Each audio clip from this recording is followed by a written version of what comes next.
Hey there. Subscribe to my channel. And also press this bell icon.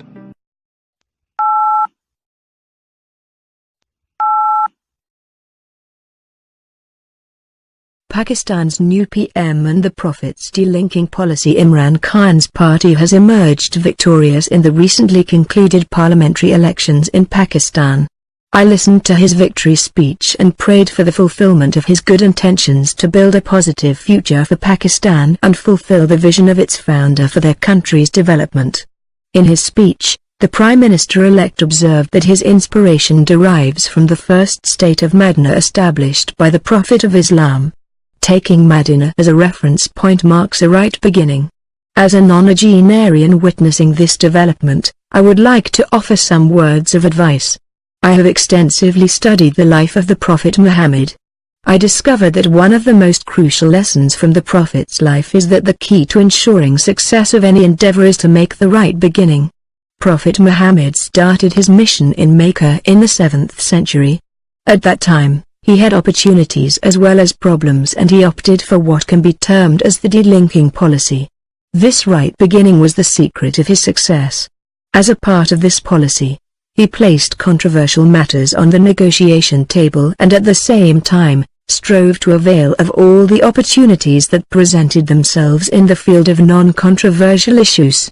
This delinking policy of the Prophet was based on superior wisdom. Due to this, he found great opportunities to make progress in the newly established state of Medina. In contrast, however, after the establishment of Pakistan, instead of following such a delinking policy, its leaders attached prime importance to the acquisition of lands which they thought had been lost for various reasons. History testifies to the fact that the delinking policy of the Prophet proved to be highly successful, both in principle and in practice. Its greatest benefit is that it affords the opportunity to undertake replanning and focus on nation building.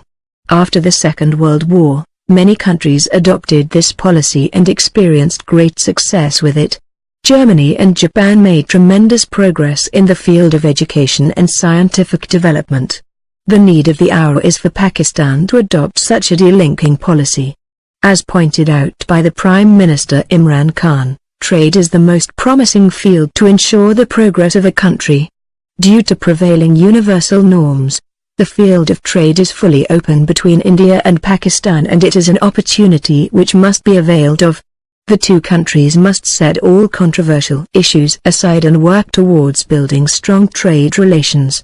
Such a delinking policy will certainly ensure progress for both nations. India and Pakistan have, in equal measure, inherited the subcontinent's historical traditions. In fact, the similarities between the two nations are so numerous that it would be no exaggeration to say that there is already a pre-existing basis for a delinking policy between the two. Now, it should be availed of in an organized manner. India and Pakistan can work together towards the development of their respective nations. Many avenues are open to forge a healthy alliance between the two nations in the field of education, healthcare, technology and the media, for instance. Being immediate neighbors, India and Pakistan cannot afford to remain antagonists. Rather, they should strive to forge cordial relations in all possible spheres in order to